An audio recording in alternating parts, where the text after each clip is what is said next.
Welcome to another episode of Follow Up Genius. This is Wesley Rocha here with Stephen Groders.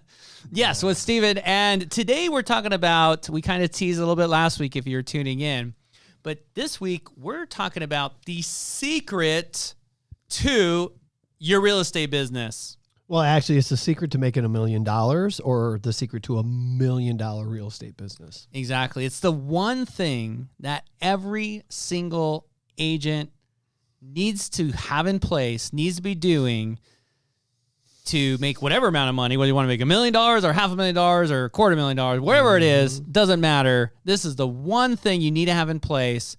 And the interesting thing is it's been under your nose the entire time. Some do, some don't. So what?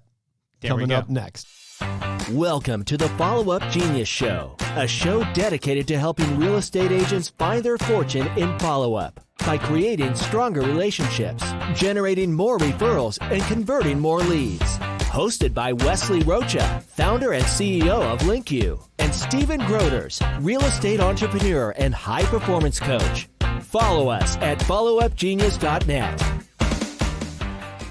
So exactly, Wesley, all the teasing that you've been doing, what exactly is it that you've been talking about? How do you build $1 million real estate company or a real estate business? So it's quite simple. No, it's kidding.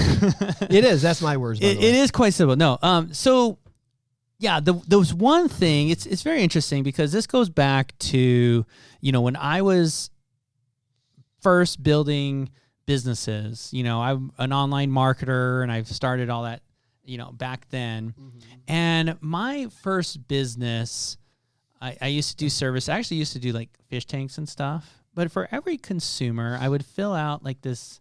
It was kind of almost for pretend. I was still in high school. I'd fill out this form, with their information, their name and their email and their phone number. I think back then it was like their AOL address. Like everyone just had AOL addresses. Mm-hmm.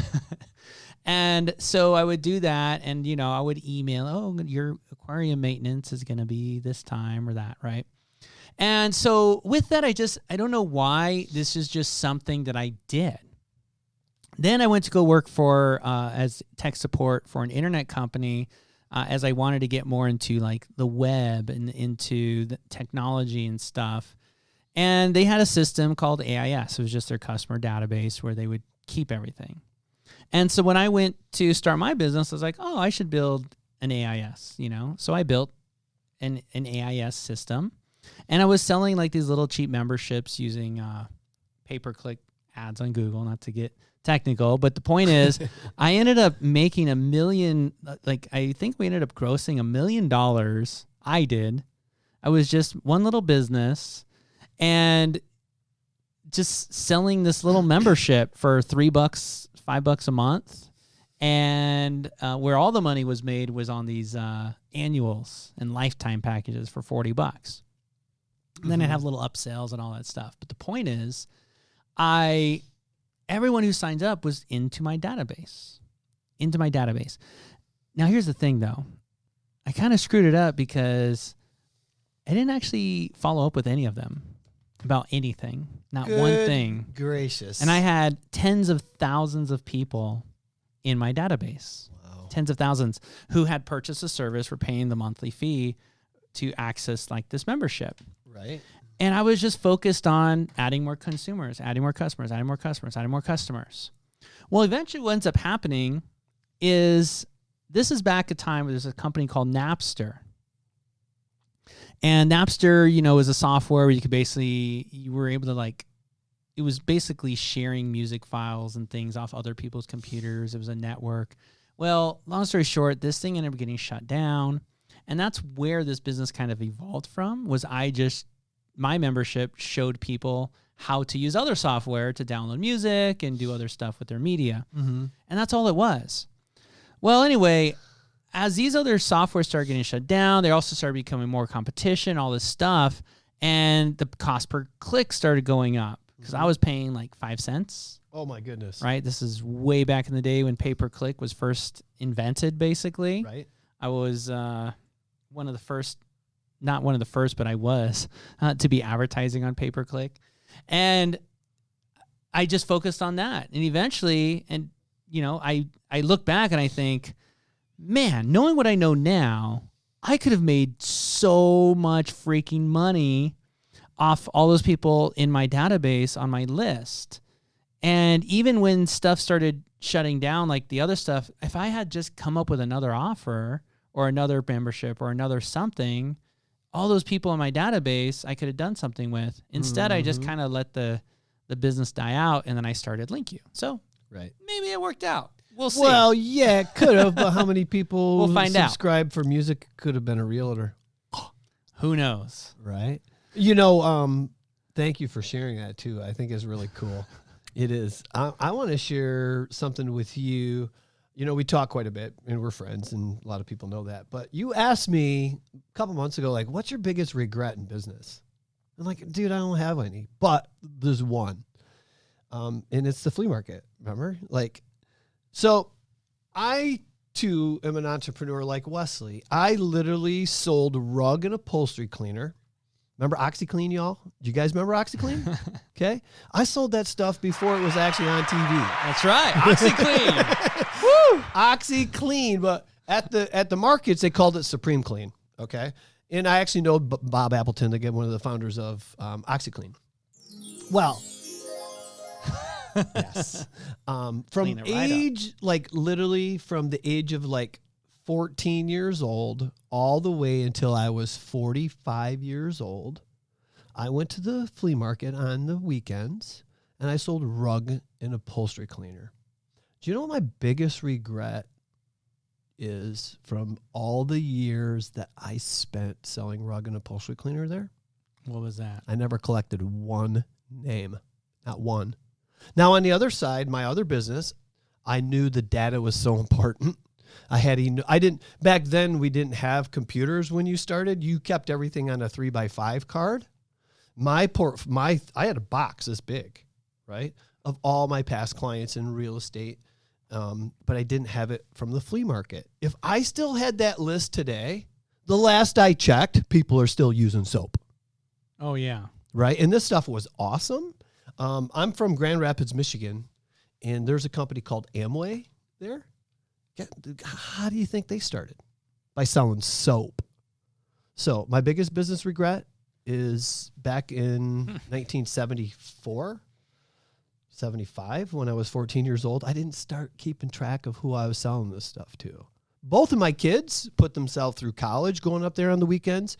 They're like, I've been buying this stuff here from your dad for years. Why didn't I think of it then? So your guys are like, what does this got to do with real estate? Well, yeah, exactly right. You're like, I don't understand. What's the secret? That's it. No, we're gonna leave that as a mystery, and whoever guesses right first. No, I'm just kidding. A winner. Winner, chicken commission dinner. But yeah, so looking at these, what we're pointing to is this. Sometimes, back when I was running that business, I was 20 years old, right? And you just kind of think you got it all handled. Mm-hmm. Yeah, that's what it is. You're like, oh, I'm doing well. I got it handled, this and that. And it really takes something to kind of kick you in the butt. Now, in this case, I think I fared okay after, and I did when I started my new business, same thing. I collected data, but it just, looking back, it's like, man, how much opportunity was lost. And in your situation, Stephen, it's the same thing, right? You look back and you're like, all the opportunity is lost. Well, now that I think about it, it really fries me. We should just stop this interview because I am livid that I didn't collect that. You know how much residual income that could have been? Because there are days I'll never forget my kids come up. Yeah, this guy said to say hello. This guy, this gal, this guy. What'd you do today? Oh, I did $475. $475 in soap sales and little jugs that are that big at $10 a pop. Right? Yeah. How much of that could I just be sending out right now? Direct drop shipping. It's like the guy that we were talking about on our last episode who I stopped into a store because it says going out of business, retiring. I'm like, sweet. Why are you retiring? He says, I ain't retiring. I've been in this building for 30 years. I said, wow. Why are you shutting things down? He said, I got 2 million emails addressed. I can start marketing these people too. And the guy sold men's clothing. What a brilliant idea. Instead of spending 10 or 15 grand a month on an office space, now he's got to spend $175 a month on MailChimp because his freaking database is too big. Exactly. So what does this mean? Well, if you haven't got the hint, what we're trying to tell you is the single most important thing. Data collection. Is data collection. It's your list. It is the one thing. And I had this breakthrough within a breakthrough because I know, obviously, like, oh, this is important. But then, like, have you ever had that where you, like, it's important? Like, a lot of like, oh, yeah, I know my database is important. But you kind of hear something else. You're like, oh, wow, it's more important than I thought. And then another one's like, wow, it's really more important than I thought. And then you realize how little attention you're giving your database. Well, once you understand this, that database has the potential of delivering you all the leads, all the listings. The best terminology for database is data bank. Oh, yeah. It's right? So true. People would rather spend $10,000 a month on Zillow, Truly, a Realtor, Facebook, Instagram, on trying to attract somebody they don't know, instead of just picking up the phone and calling somebody they already do know.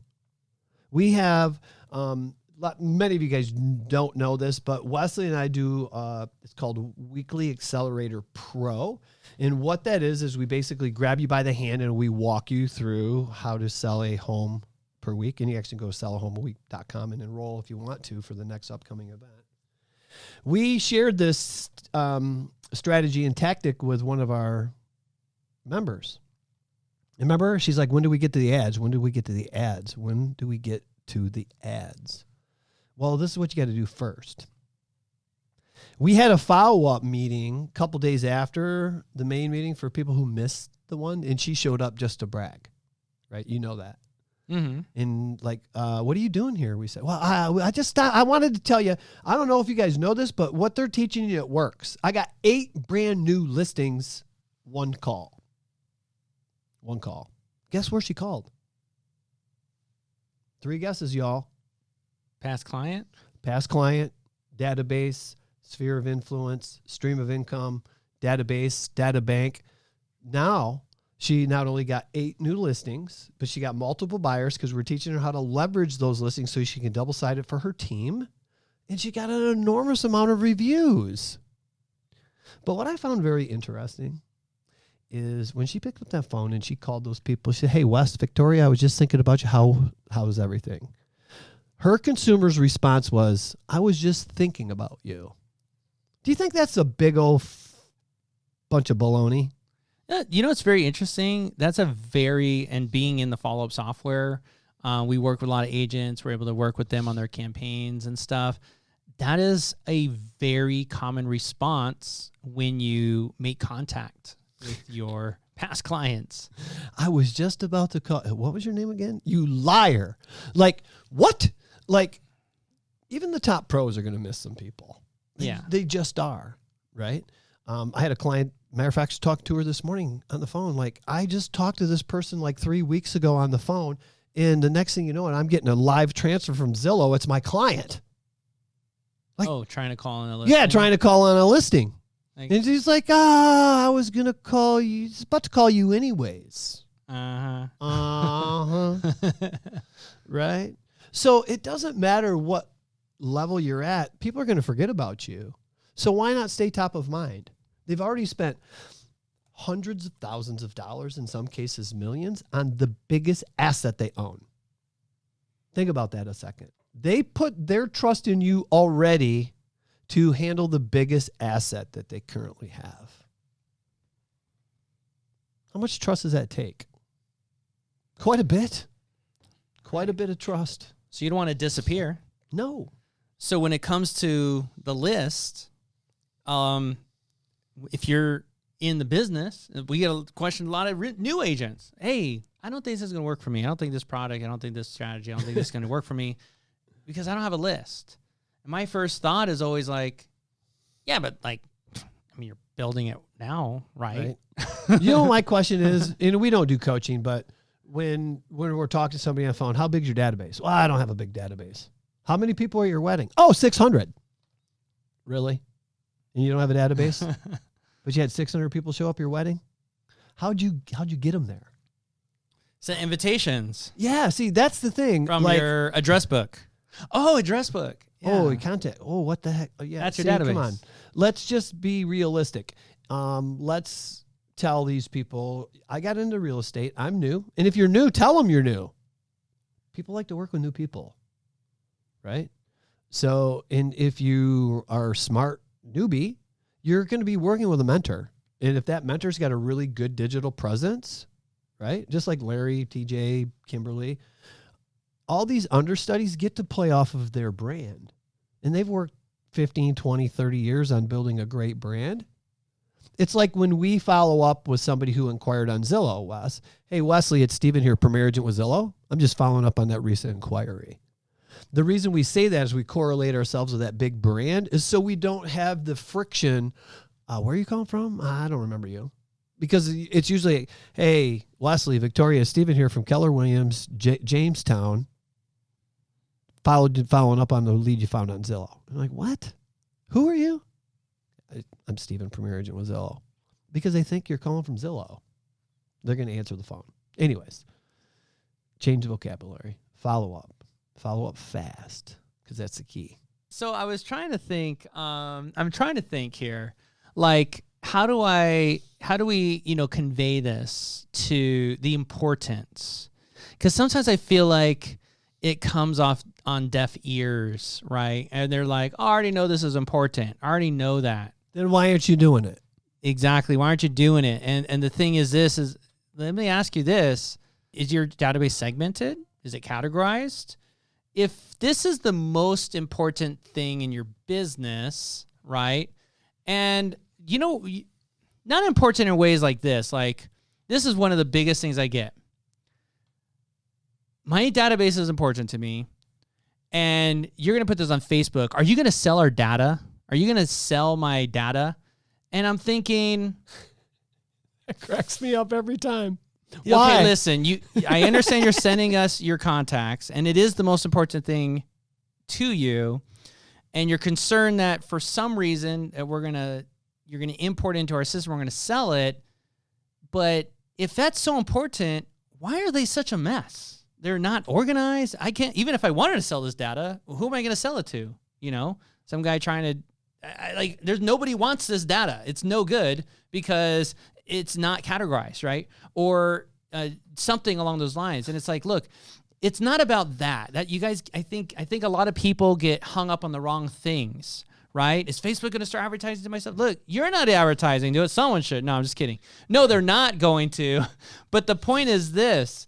You are a lot of people out there are very concerned with the data, but they're not even utilizing the data, right?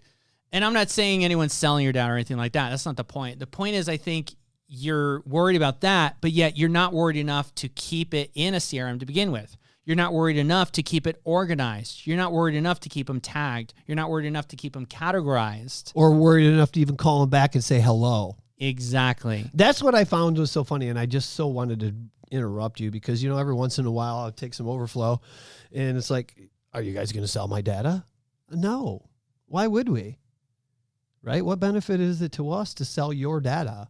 What are you doing with it anyways? Well, that's why I hired you guys, because you guys are the magic pill, is you're going to do all the work for me. No. All we're going to do is put you in the right place at the right time if you pick up the phone. Right, and magnify your message and magnify your follow-up. Yeah. But if you're doing nothing, can it magnify you? Absolutely. Is it still going to help? Sure. Is it going to be as impactful as it could be if you're doing your part? No, it's not. You really want both sides to it to really get the full impact. It's not like you could just do this and then hopefully. I will say with the follow-up and stuff, it's good. It's going to do a lot for you, but it will do so much more if you're doing the other things you're supposed to do. So the whole point is this. The most important thing to you right now, as an agent is your database. And what I mean by that isn't you have to be worried about all these companies might be selling your data. That's not what I mean.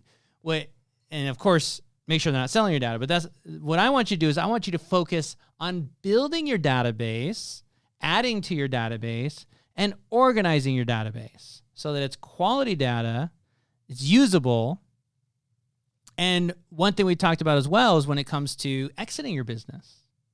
What do they want? And all these big deals you see, Facebook buys Instagram, or this real estate company buys this real estate company, or this and that, or whatever. Do you think when it's time to exit that someone's going to want to buy your oh, yeah, I have my I got my signs and I got my riders and I got, I think I got 9 lock boxes. 2 of them are Supras and the other ones are old-fashioned dials. And yeah, what your contacts? Oh, yeah, let me just export those from my iPhone and there you go. You should be all set. That just doesn't float, right? Here's $300. Yeah. For the signs. Yeah, and your iPhone. So the point is this, everyone, and we're having fun with you, obviously. We do it because we care. The point is this, we're just pointing out the ridiculousness of it. And, like I said, I was guilty myself, and that's why I look back and think, oh, my God, I can't believe I didn't take advantage of that and how important it is. And that's why we want you to realize that's where all your value is, in your database, in keeping up with your database, because a stale database isn't any good. And you know that. You probably have, I have a database of people 5 years or 7 years ago. I haven't called them ever. Yeah, that's not going to do anything because they're going to be like, who the hell are you? I don't know who you are. Why are you calling me? All that kind of stuff. You got to keep in touch. You got to be touching them. You got to keep that database active. Even if they're not responding, right. That's okay. But they may respond some point at some time. Why don't we give them a tip? Because it worked with you. I was just testing something out. My friend Wesley. Hey, Wesley, it's Stephen here. I was just thinking about you, checking in. How is everything? And you instantly responded back, hey, everything's good, ? Like, I just talked to you an hour ago, you dork. And I'm like, hey, I was just trying to test you to see if I could get some engagement. Go through your database and just start doing that. Hey, Wesley, Victoria, I was just thinking about you. How is everything? You good? You will be surprised of the amount of people who are going to engage with you. Exactly. Now, how does this all tie into this $1 million real estate business? Well, we're on a podcast, so I can't exactly show you, so you have to imagine it. But essentially, even if you only had a very small and steady income of leads, it could be 25 leads, 100 leads. Let's just do 20 leads a month because that's really low. Yeah, whatever. It's irrelevant. The point is, as long as you have leads coming in. How do I get leads? I can't. Listen, I'll tell you right now. It compounds, but it only compounds and it only has a difference if you're following up. Meaning this, if I add 10 leads this month, and let's just say I start with a database of by people I know, 100 people, okay? If I had 10 leads this month and I follow up with the 100 people, so 10 new leads, I follow up with 100 people, so that's 110 people total that I followed up with. When following up with 110 people, I should find 3, 4, 5, 7 leads. Guess what? Those get added. So now I technically had 117 leads or people that I followed up with. Month 1. Month 2, well, remember I have the 117 people, but now I'm adding another 10 leads. So I'm at 127. But then I call all my 127 people and I get another 7. So now I'm at 134. And when you could probably follow me. I don't want to get lost on this, but you go again, right? Next month. Now I'm starting with 134. I add 10, 144. The percentage keeps going up. The new leads from my calls keep going up. And what is this? Calling, 124 people in a month? How many calls is that? You can do it in a day. Yeah, and it doesn't have to be calls. It could be text message. It could be messenger, like if you're Facebook messaging. The point is the form of communication where you're making an effort that's going to have a high probability of response of some sort. That is what I mean. By the end of a year, you're going to be close to 250.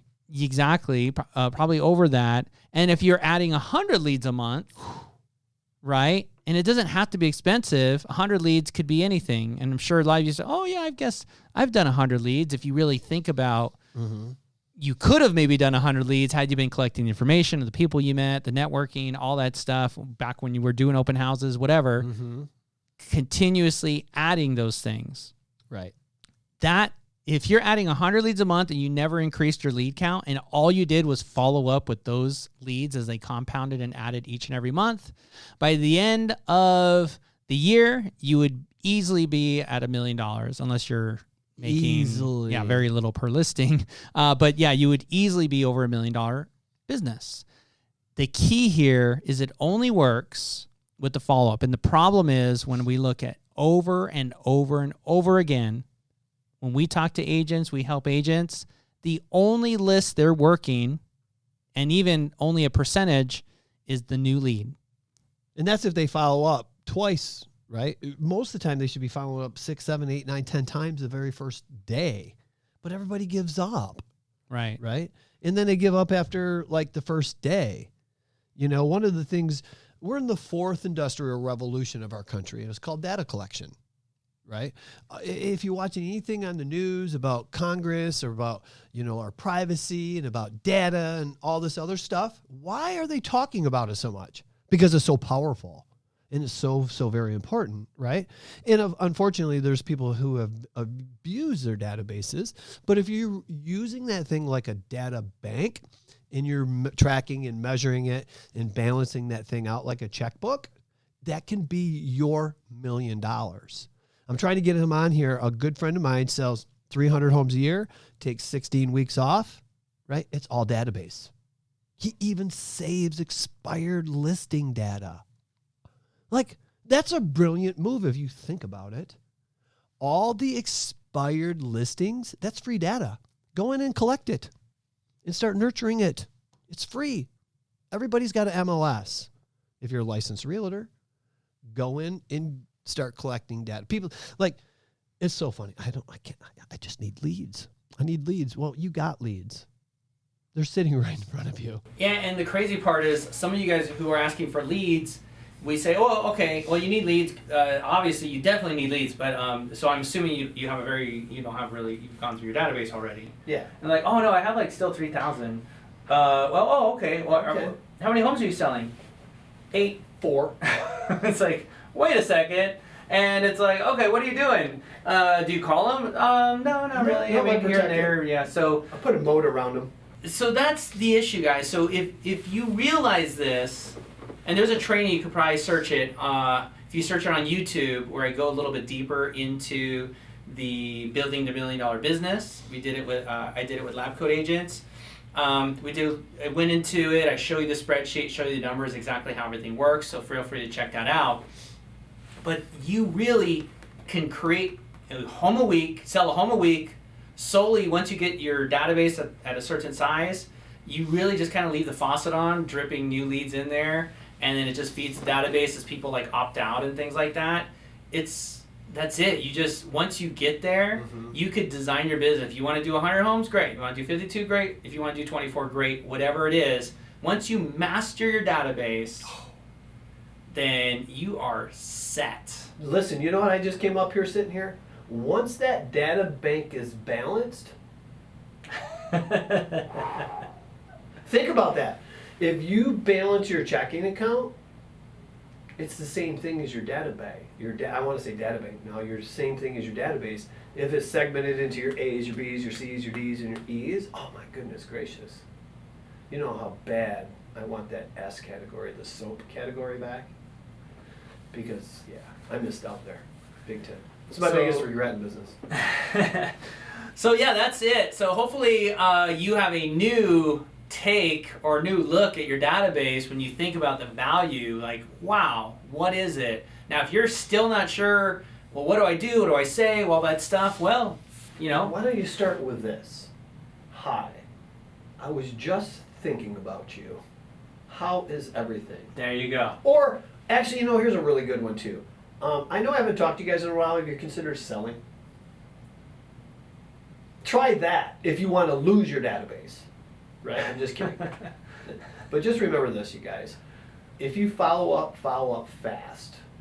Follow up, follow through with what you're going to say, and then follow them around until they buy, die, unsubscribe, or send you a restraining order. That's when your follow-up effort should stop. There you go.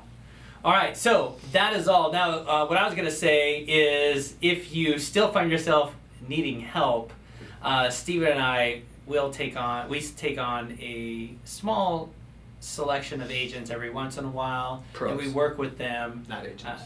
Yes. We work with them to help them to implement the things that they need to make sure they're following with their database, using technology and all that stuff. If you want to learn more, that's at weeklyaccelerator.com. Otherwise, to get all the free bonuses and access to exclusive trainings and whatnot, join us at followupgenius.net. That's followupgenius.net. Otherwise, that is all for today's show. Thanks for tuning in. Until next time, this is Wesley. And my name is Stephen. We'll see you later. Bye-bye. Bye-bye. Thanks for tuning in to the Follow Up Genius Show. Get the show notes and discover our fantastic bonus member-only content when you become a Follow Up Genius member. Join today free at followupgenius.net. Thanks for tuning in to the Follow Up Genius Show.